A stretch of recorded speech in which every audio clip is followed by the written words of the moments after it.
Good morning, DGens. It's Slice here, and today I've got Mark Wilson with me. So his nicknamed Toads Weeback, and or you probably most likely know him as Die with the most likes. Have I That's pronounced right. that right? Yeah, Is it it's all Toads right. Yeah, Weeback? Yeah. it's from Under Yes. Siege One, the movie starring Steven Seagal. So like it goes way back, like to my childhood. But essentially, I just came up with that, and yeah. So Ah, like okay. everyone's confused as fuck. They're like, "Why isn't your Twitter, die with the most likes or something Yeah. like that?" But I right, thought there'd be like some. it's like no, it's an obscure Steven Seagal reference. It's fine. I thought there'd be Yeah, something no, more it personal. absolutely is not. Yeah, Oh, okay, there we go. So maybe, hopefully the audience at home will yeah, know more about that than me. So obviously, yeah, this is again from D-Way Media. This is powered by DGods UK, and yes, Mark, you're an artist, a writer as well from Indiana who enjoys. Obviously, you've got a large following on Twitter, specifically like crypto Twitter. I've been looking through some of your artwork last night, and yeah, it's really unique. I really like the visuals. So our kind of group is used to trading JPEGs of animals. So it's it's a bit different to us, but we're definitely yeah. moving into this kind of space. Looking at one-on-one pieces, and yeah, we wanna learn more about it. Basically, we wanna move away from that and move into your kind of space. We wanna tell us about it. What's so good about it? So yeah, let's start with obviously we know you're an artist. Is that what you do for a living? Is that a pastime? How did Yeah, that it's all funny. We were start? talking a little bit before that started, and I'm not fully doing art as a living so far. I guess that's the end goal. I think it's the end goal as any human being to not, die alone doing something you hate, like in an ergonomically correct desk chair, like sitting there and dying midway through or something. So, the goal is to eventually create art full time, and I think I'm on my way to doing that.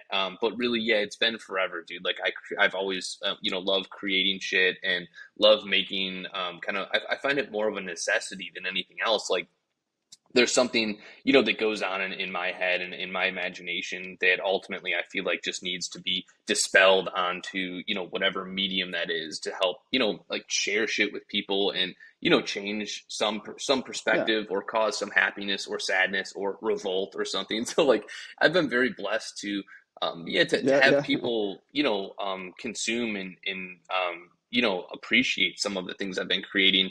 So it's been really cool. yeah. Okay. So moving on from that now. So let's maybe go into more kind of the cryptocurrency kind of side. So what kind of made you go into that? Were you doing art pieces before? Why did you want to kind of go into NFTs? Yeah, for Yeah. sure, man.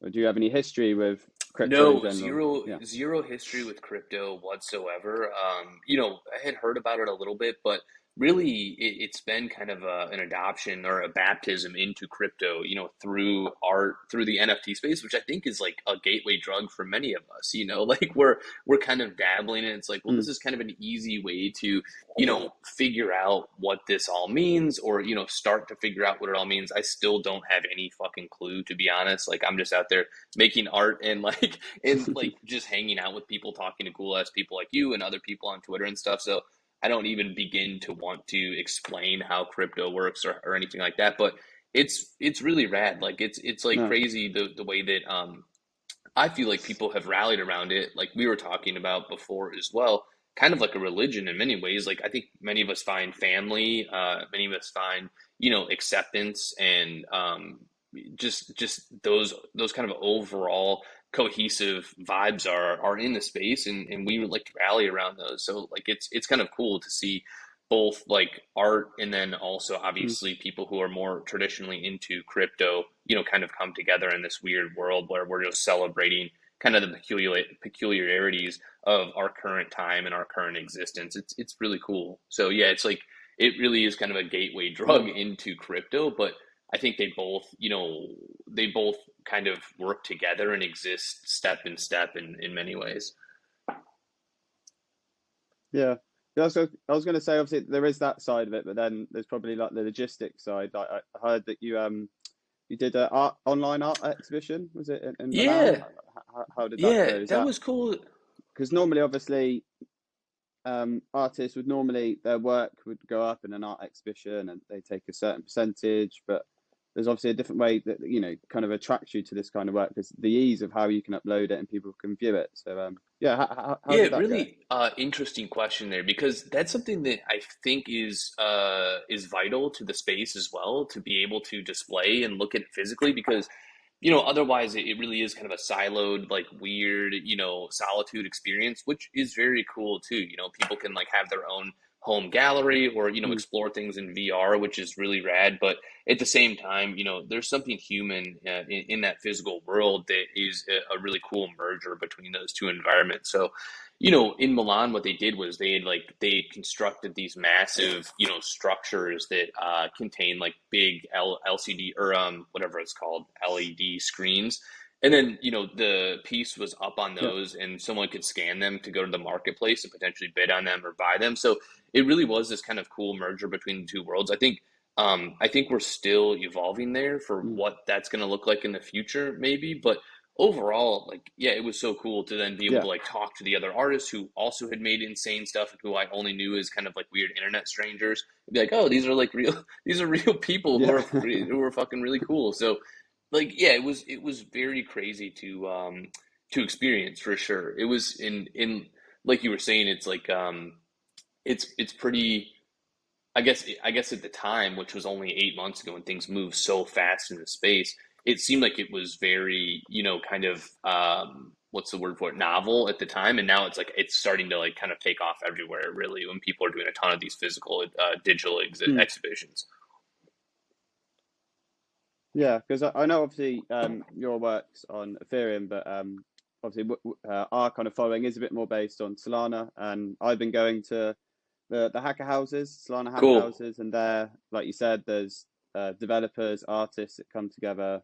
They have like a gallery, and you can chat to the people behind the work, and yeah, obviously use like QR Yeah. codes and stuff. And yeah, like you said, I really think I hope that's where the space is kind of moving Yeah. forward, and And it's yeah, and I exciting. think, and Yeah, hopefully, like you were saying, like I feel like at some point those different like adherences to minting on certain chains are going to dissolve too. Like I think that eventually, like it won't matter mm, where you mint. I think that you'll be able to purchase or buy in whatever crypto you want. It's some kind of like universal yeah, exchange, which would be super rad. And like that's the other thing is the kind of stigma or like hesitancy to mint certain places or like mint on certain coins is like something I've never been fully able to grasp because yeah, like a lot of my stuff is on Ethereum, but when I first started out, actually most of my art was on Tezos, which is like a pretty like I don't even know how to describe it. It's like a scrappy blockchain, I guess, like pretty cheap. Like it's like yeah. two two I've heard bucks of a it. Tez Yeah, or something, but like it's awesome. And it's like, there's a bunch of really important, like culturally significant things happening on that blockchain, and people are building their asses off and making like in making really fucking cool art. So that's the thing. It's like if there's rad artists making, pouring their heart into whatever it is they're doing on whatever chain that is, it's like it shouldn't really, make any difference where you're buying or, what marketplace it's from. If you feel mm, that like emotion and you feel that, the person's entire being dumped into that piece and it resonates with you, it's like you either, you could buy it or just observe it and enjoy it. So I don't know. It's just like it doesn't really matter. Yeah. yeah. No, no, that's true. And yeah, like obviously returning to the art now, to your art, sorry. When Nasty originally sent me the link, like I said earlier, I was like, I liked how unique it was. There's obviously a lot of meaning behind it. It's funny. Some of it can be a bit Yeah. crude, or um, is there a particular genre for this kind of art? Is there a name behind that, or Ooh, is it that's just a good is question. yeah? Describe us a bit more Yeah, into that. I've dubbed it aimless middle American suffering. I don't know if that's an accurate an accurate genre. Okay, I I might be get the that. only artist in that genre. Like essentially, and I don't know how it was in the UK, but like growing up in middle America, it was very strip mall heavy. It was very chain restaurant heavy. Applebee's, Chili's, all the Mm, shitty strip mall stuff. That's just like the local smoke shop or, an Arby's or just like, walking around, kind of aimlessly drinking, malt liquor in a parking lot or a field or something and having nothing to do. So really it's an embodiment of that feeling, of that kind of hometown regret, of not feeling like you're ever going to be able to leave that hometown that has kind of really enveloped you in its carry-on corpse, in made it difficult for you to perceive the world the way that you do now, or it made it difficult for you to really just escape a lot of the kind of weird feelings you had about it. So it's kind of an embodiment of that. I know it's a really complex way to put it, but that's kind of it. And the interesting part is, like, I always look at it, and it really is hyper Americanized. Like, the brands and sort of the overall vibe of it is Mm. very American in many ways, but at the same time, I think there's piece of shit hometowns everywhere. Like, like, and that was the funny part that I didn't, Yeah. yeah, that type of vibe and that type of feeling and that type of regret and remorse and guilt and all those other feelings are everywhere. Like, and people feel that about a lot of the times where they're from, or like they've experienced something like that. They kind of then they can see in the art that is kind of hyper American, but it still resonates in some way with them. So that's been Mm. pretty cool. Yeah. No, I bet. So I take it, obviously you've done a few series. The one at the moment you're obviously doing is called Legalizing Ground Beef. So what's kind of the concept behind that? Yeah, Try and yeah. explain that to us in the Of audience. course, of course. Yeah, I just answered this for another interview, and it took me a little bit to put my words into a way that I feel like is comprehensible, because really the legalized ground beef movement is Yeah. is is about madness and about absurdity and being mad, and submitting to madness in many ways. So the series itself is a distillation of the absurdity of an entire legacy or a life being pulverized into a pink spaghetti and shoved into a plastic wrapper and then sold to you from a butcher, an alcoholic Mm. butcher with failing organs, and just the just the absurdity of our own existence in many ways, but also the indifference to the decline, as I see it, of humanity as a whole. So looking at the de-evolution of us, in the way that we endure the world right now, and just that, like, we had talked about this a little bit before the pod started, but the kind of tendency to just submit to passive consumption, and that's it. So passively consuming content, barely digesting it, and then shitting it out into the stagnant waters of a rarely visited toilet, and that's just our existence now. So, like, really, again, like the Mm. ground beef and the kind of like hilarity behind, again, like an entire animal being like represented in a ball of rotting like pink spaghetti is kind of a comical like Yeah. parallel to that, to our existence being not all that different to that. Mm. No, no, I get it. And like you said, you just have to look at your artwork, and you just start to slowly move around, and you start to pick out little bits that you maybe resonate, yeah, with your life or what you believe or don't believe with, and then it all starts to make like a bigger picture, doesn't it? Yeah, Um, so let's talk about obviously your latest piece. We'll obviously put pictures up in our posts, cool. etc. Um, so yeah, describe your latest piece to us. What's going on now? Obviously, we can see Walmart in the background. We've obviously got some employees there.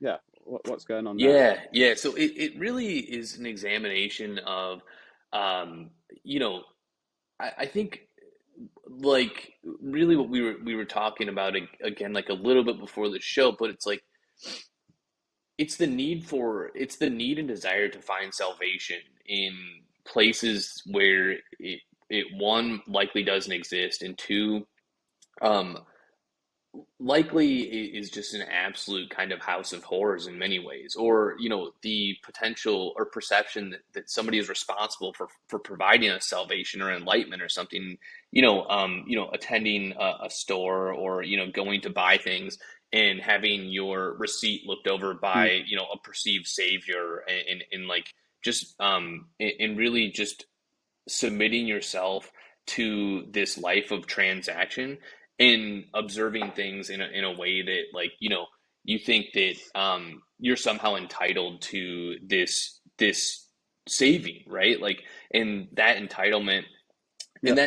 is just is such a psychotic, experience, especially here in America, where we just think everything should be handed to us. And, so what I did was with the piece was, I took an employee essentially who's dedicated his life to being a greeter at this store, and he's on a crucifix, essentially suffering for our ability to buy more stupid shit under a militarized police orgy, right? Because that's another thing. It's like the absurdity of kind of the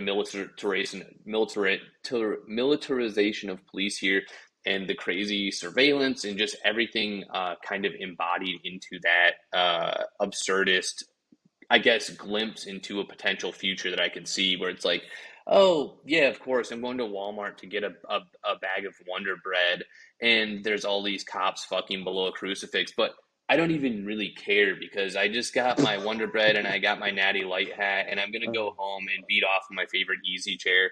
And that's just what I do for, my life now. And so that's just kind Yeah. of like what I was thinking about with the It's piece. just the way life's Exactly. become. So it's just this fucked out, crazy version that we're all indifferent to. It's like, you don't even look at it. Like, that was the part about the piece where I'm just like, how hilarious would it be if you're just like, that entire scene is more or less disregarded as you're walking out to your car. It's just like, oh, there's those fucking cops and that crucifix. Mm. Yeah, thanks for greeting me. All right, I'll talk to you later. And then, like, you consider yourself saved because, you were somehow blessed by somebody who said, like, welcome to Walmart. And so that's kind of just the piece as a whole. Obviously, the spewing ground beef heads on the side are two celebrity, endorsed ground Yeah. beef spewers, so people can, like, take a fistful of ground beef from Ellen DeGeneres's mouth and say that they got that and that was their Eucharist or whatever, and it's just fucking. So that's pretty much it. It's just insanity. Yeah, oh, I love Thanks, it. dude. And the way you're telling it there, like, brings it a lot more to life. So obviously, I understand you do writing as well, and you've got a website. Yeah, how did you build a website like that? It's really unique. I like it. The mouse is like the creepy little hands and like stuff. Dude, I was Is this something you do on the side as Oh well, man, I or was yeah? so lucky. Yeah, like, well, so I've been writing this kind of absurdist blog for years. Like, I mean, probably 7 or 8 years, where somebody described it like it was The Onion, but you had taken acid and you were like huffing duster behind a Cracker Barrel in Indiana or something. And I would say it's accurate, like, very insane, very like blown Okay. out, like, again, it's kind of similar to my art, where it's like these super exaggerated, crazed, Hmm. looks at humanity. But the site itself, so I'd like had all this digital art too, and that's like, something that I've been doing for the last decade, but I had just been building it up, and I wasn't doing anything with it. I was just putting it on Instagram or like whatever. There was nobody really looking at it. So my wife and my couple Hmm. friends had like built that for my birthday, and they essentially had like wireframed it and like went through the UI and all this stuff, and then they had like imported all the blogs I'd written. I went nuts. Like, she showed it to me on my laptop. I was like, I don't even know what I'm looking at here. And I was like moving around the crazy mouse and shit. And I legit cried because it was such a crazy digital kind of distillation of my, my entire being. It was crazy, dude. So, like, it really felt like Yeah. they Yeah. had built my mind in a website. So it's been cool to see people like go through that, like yourself, and be like, holy shit, this is madness all the time. Yeah. Yeah. Yeah. Yeah. No, no, I really enjoyed, yeah, just scrolling through, clicking on the links. No, Thanks, it was dude. great. Do you get do you get people reach out to you then? So, like, do you know other artists that maybe aren't into the NFT space? Or how do you think maybe we could get people to be onboarded into the NFT kind of revolution, as it may be? Do you see people doing that? Are you speaking to people that want to move over and do something similar to Yeah, it's you? Or funny. I don't know that many other artists, oddly enough. Like, I don't even, like, a lot of my friends know that I make art. They don't really know that I'm making NFTs. Like, my biggest thing before this was like hmm, I had like self-funded like an art show because I created like 200 paintings, and I had to get rid of them essentially. So I had like self-funded this art show, and we're selling those things for like $20 a pop, and they were like these huge canvas paintings where I'm like, all right, just got to get rid of these. Fine, like, let's yeah. go. So, like, yeah, I don't know. Oh, go Well, ahead. Well, I was gonna say, was that similar work to what you're doing now? Because one of our friends, Mo, he commented in the chat jokingly, like, how could people maybe hang this kind of artwork up in their house? How would you respond to That's that kind of it's a criticism? great, It's yeah. obviously it's not really meant to. Yeah, they Yeah, can hang it up if they want guests to be horrifically ill, like maybe put it above the toilet or something and make sure people are having solid bowel movements.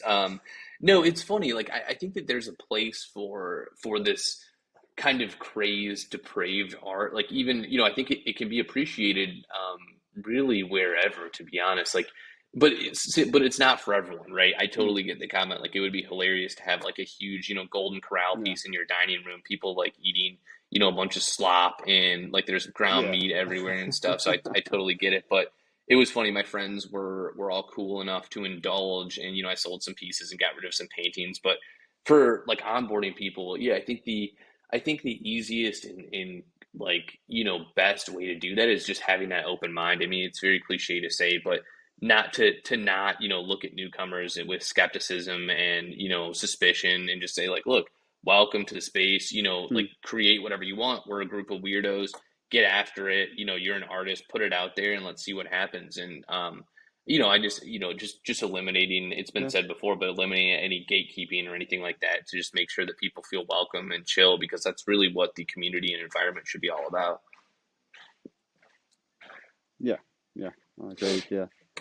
Um, okay, moving on. We've got a couple more Cool. questions here, and we'll start closing it out. So, I think we've done that one. So, any other 1v1 artists that we're looking into next?